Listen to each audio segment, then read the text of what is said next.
அண்மையில் நாரதகான சபாவின் ஆதரவால் திரைப்பட இசையமைப்பாளர் அமரர் KV மகாதேவன் அவர்களுக்கு நினைவஞ்சலி நிகழ்ச்சி ஒன்று நடைபெற்றது. அன்றைய நிகழ்ச்சியில் கலந்து கொண்ட சங்கீத வித்வான் S. ராஜமையர் அவர்கள் அமரர் KV மகாதேவனை பற்றி குறிப்பிட்ட பொழுது, நல்லா தெரியும், எப்ப பார்த்தாலும் புகையில ஏன் பேச மாட்டார்னா புகையிலனால பேச மாட்டார், கொதிப்பிலே இருப்பார், நல்லா யோஜனை வரும்.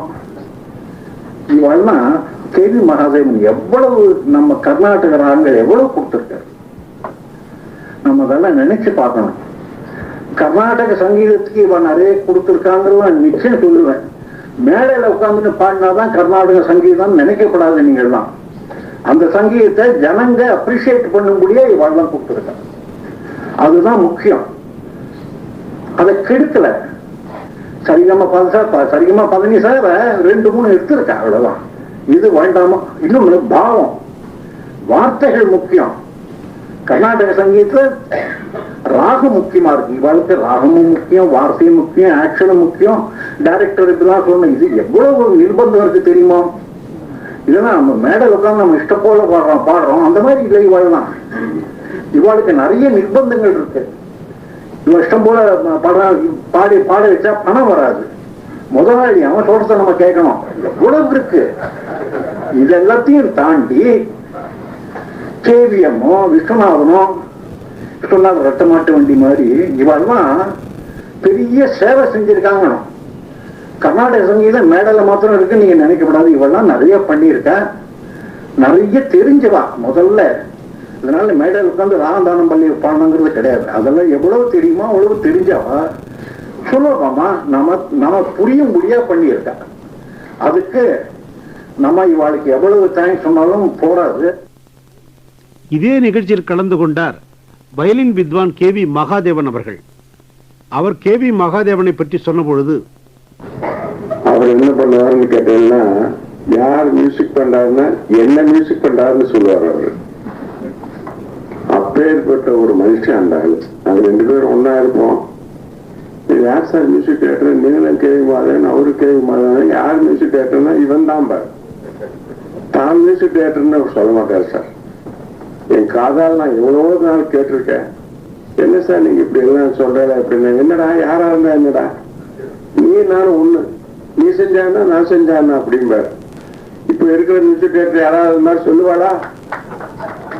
கொஞ்சம் நினைச்சு பாருங்க. நீங்க இப்ப இருக்கிற மியூசிக் டைரக்டர் செய்யலைன்னா கூட நான் தான் சார் செஞ்சேம்மா.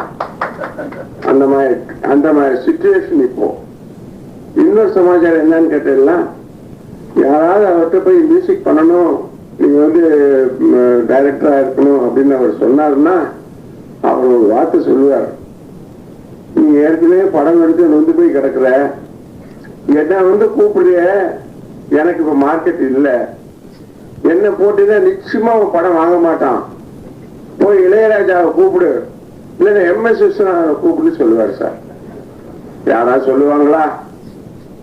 கொஞ்சம் நினைச்சு பாருங்க. இதெல்லாம் தான் அவருடைய பெருந்தன்மைக்கும் அவருக்கு திரையிசை திலகம்ங்கிறது கூட பெரிய விஷயம் இல்லை.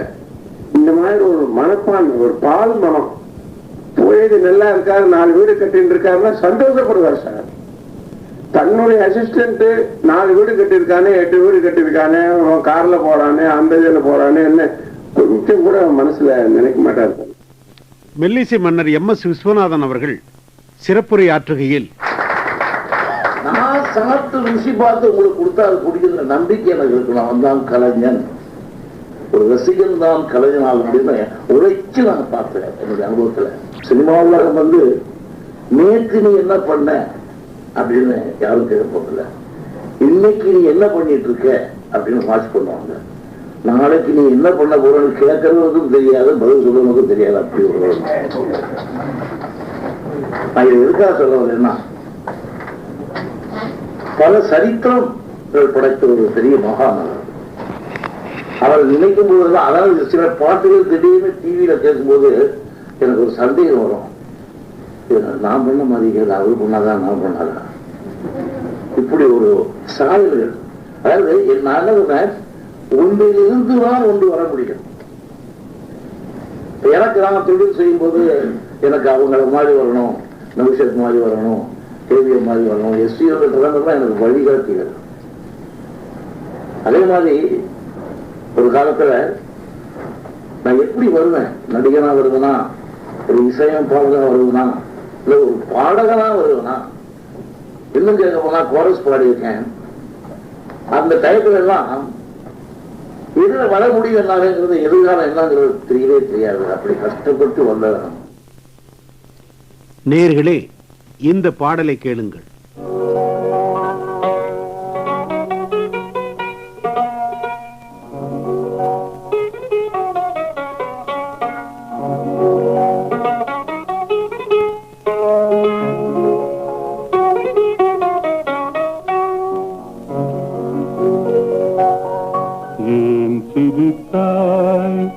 என்னை பார்த்து எழில் தன்னை பாடவா தமிழை சேர்த்து, ஏன் சிரித்தாய் என்னை பார்த்து எழில் தன்னை பாடவா தமிழை சேர்த்து, ஏன் சிரித்தாய் என்னை பார்த்து. இந்த பாடலுக்கு சுவையான விளக்கம் தருகிறார் திரைப்பட இசையமைப்பாளர் புகழேந்தி அவர்கள். சிரித்தா என்னை பார்த்து பாட்டு கேட்டீங்க. கண்ணுக்கு குரமேதி கண்ணா கருத்துக்கு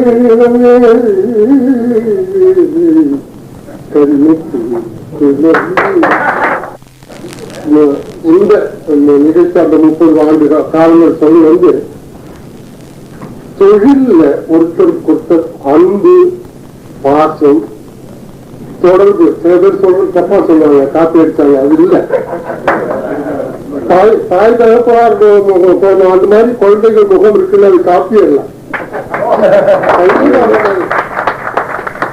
அதாவது ரெண்டு பேருக்குள்ளேயும் தொழில உங்களை போல நான் வரணும், என்னை போல நீ வரணும், அல்ல உன்னை முந்தி நான் வரணும், என்னை முந்தி நீ வரணும், அவ்வளவுதானே தவிர பொறாமையோ போட்டியோ இல்லைங்கிறத ஞாபகப்படுத்துவதற்கு மாத்திரம் இந்த பல்லவியை ஞாபகம். இந்த பாடலையும் கேளுங்கள்.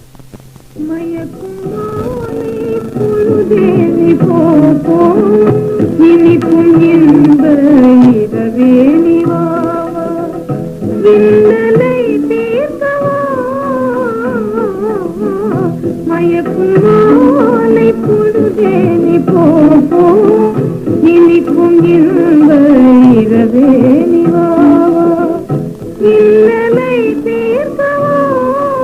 பன்னீர் தெளிக்க பனி பெய்யுமே, பசும் புல் படுத்த பாய் போடுமே. பன்னீர் தெளிக்க பனி பெய்யுமே, பசும் புல் படுத்த பாய் போடுமே. மயக்கும் மாலை பொழுதே நீ போ, இனிக்கும் இன்ப இரவே நீ வாவா, இன்னலை தீர்க்கவா.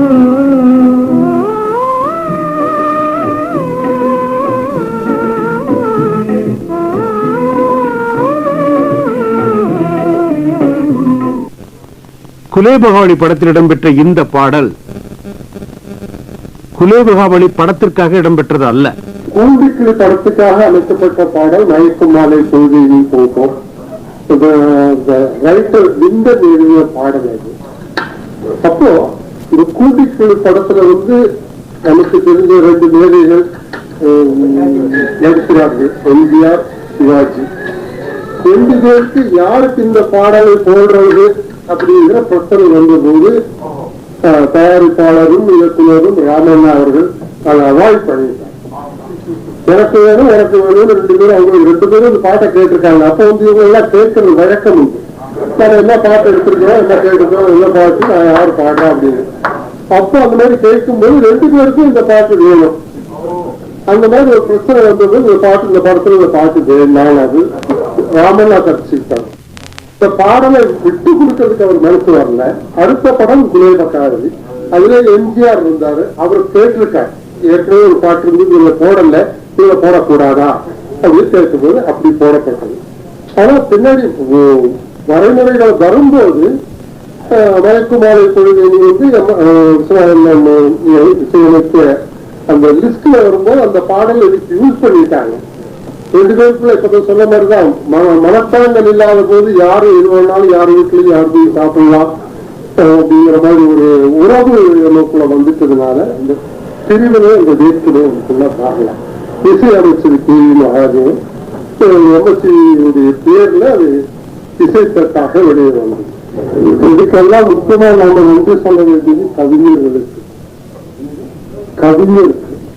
எந்த கவிஞராக கவிஞராகட்டும் பட்டுக்கோட்டாகட்டும் கமலாசனாகட்டும் அவங்க கொடுத்த வார்த்தைகள் உணர்ச்சி பூர்வமா எப்படி சொல்லணுமோ அதை இசையமைப்பாளர்கள் இசையமைச்சு கொடுக்க, பாடகர்கள் அதன்படி பாட, நடிகர்கள் அதன்படி நடிக்க, இதெல்லாம் சேர்ந்து மொத்த உருவம் வரும்போது அந்த ஒவ்வொரு பாடலையும் ஏதோ ஒரு வரி, ஒரு பாடல் இல்லாமல் போனாலும் ஒரு வரி ஏதாவது ஒரு மனிதனுடைய உள்ளத்துல நிறைந்தே இருக்கும்.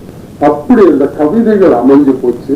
இதுக்கு முக்கியம், அதாவது முதல்ல நாம் படிச்சு சொல்லும்போது கூட பழம் விதை கொடுக்கிற மாதிரி விதை திரும்பி பழம் கொடுப்போம்.